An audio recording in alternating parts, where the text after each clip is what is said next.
Salut les footeux, bienvenue sur Foot Visio, votre dose d'actu foot sans filtre. Ce soir, le Parc des Princes va trembler pour le classique PSG-OM, ce choc qui fait vibrer la France entière. Imaginez une banderole cinglante des ultra-parisiens qui met direct l'ambiance en mode guerre, des absents majeurs qui pourraient pas tout changer et un retour star qui booste Paris, mais ce n'est pas tout. Au Real Madrid, Kylian Mbappé pète un câble contre Rudiger à l'entraînement, vidéo virale inside. Les Mérangues regrettent déjà d'avoir prêté Endrick à l'OL, où le gamin explose tout. Et en Arabie, Cristiano Ronaldo est en mode rebelle. Il va enfin prendre la parole après sa grève choc. On décrypte tout ça en détail, avec des infos fraîches et des analyses de sans langue de bois. Abonnez-vous, likez et activez la cloche pour ne rien rater du débrief post-match. C'est parti! Commençons par le plat de résistance, PSG-OM ce soir à 20h45 au Parc des Princes pour la 21e journée de Ligue 1. Les Parisiens, leaders solides, veulent mettre Marseille à 12 points et enterrer la concurrence, mais l'ambiance est déjà électrique.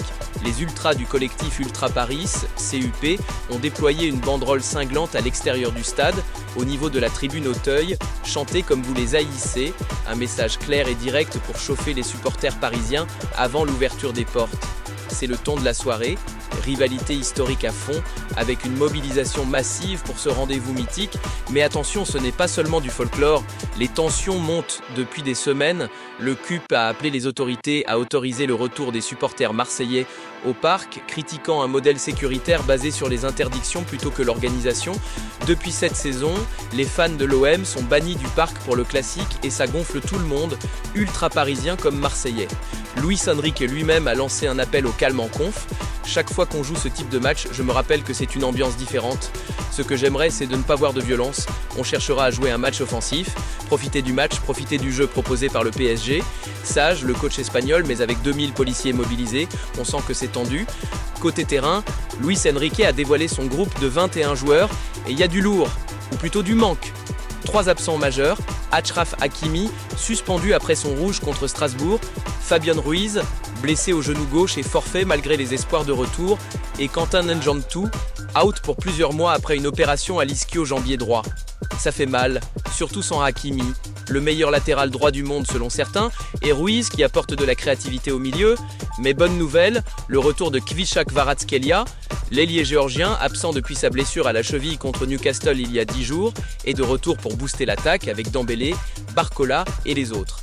Imaginez-le en feu ce soir, ça pourrait être le game changer. En face, l'OM arrive avec un groupe au complet, Naïef Aguerd, incertain musculairement, et bien là. Roberto De Zerbi pourrait surprendre avec ses choix, et des joueurs comme Greenwood, métamorphosé, ou Weah, qui se sent revigoré, pourraient te faire mal. L'enjeu est énorme. Marseille veut jouer un vilain tour au PSG et relancer le championnat. Prono perso, PSG gagne 2-1, avec un but de Kvara pour son comeback. Et vous en coms, votre score? On passe maintenant à l'Espagne où le Real Madrid fait le buzz pour les mauvaises raisons. D'abord cette séquence virale à l'entraînement avant le match contre Valence, Kylian Mbappé furieux contre Antonio Rudiger. Lors d'un exercice de taureau, Rudiger balance un tacle musclé, trop engagé pour un entraînement. Mbappé s'énerve, lève les bras, mais ça se calme vite avec des rires. La presse espagnole en fait des tonnes. Ambiance tendue au vestiaire. En France, on suit ça de près. Surtout que Mbappé vise la Coupe du Monde 2026 avec les Bleus. Pas de blessure, ouf, mais ça montre la compétitivité folle au Real. Et parlant de regrets, le Real Madrid pleure déjà le prêt d'Endrick à l'OL. Le prodige brésilien de 19 ans, prêté cet hiver sans option d'achat, explose en Ligue 1, 5 buts en 6 matchs, dont un hat-trick contre Metz et une expulsion polémique contre Nantes. Coup au tendon d'Achille. À Madrid, on se mord les doigts.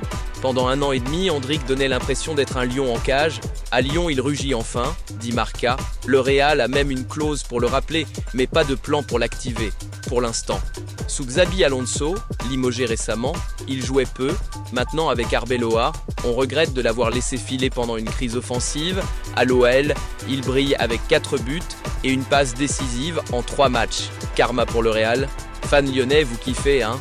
Al Nassr reste en course pour le titre avec Ronaldo qui pousse pour des renforts. Il a posté un message motivant « We are on the right path and we know what we need to do en 2026 ». Et avec un nouveau contrat jusqu'en 2027, il vise la SPL pour la première fois. Son discours imminent probablement sur son avenir, les ambitions du club et peut-être un appel aux fans. CR7, éternel compétiteur, respect total. Voilà pour ce récap explosif. Le foot est en feu ce week-end. PSGOM pour l'ambiance, Real pour les dramas, Ronaldo pour le suspense. Qui gagne le classique? Mbappé va-t-il exploser Valence? Hendrick reviendra-t-il au Real? Ronaldo va-t-il tout balancer? Dites-moi en commentaire. Abonnez-vous pour le débrief demain. Likez si vous avez kiffé et partagez avec vos potes footeux. A bientôt pour plus d'actu. Peace.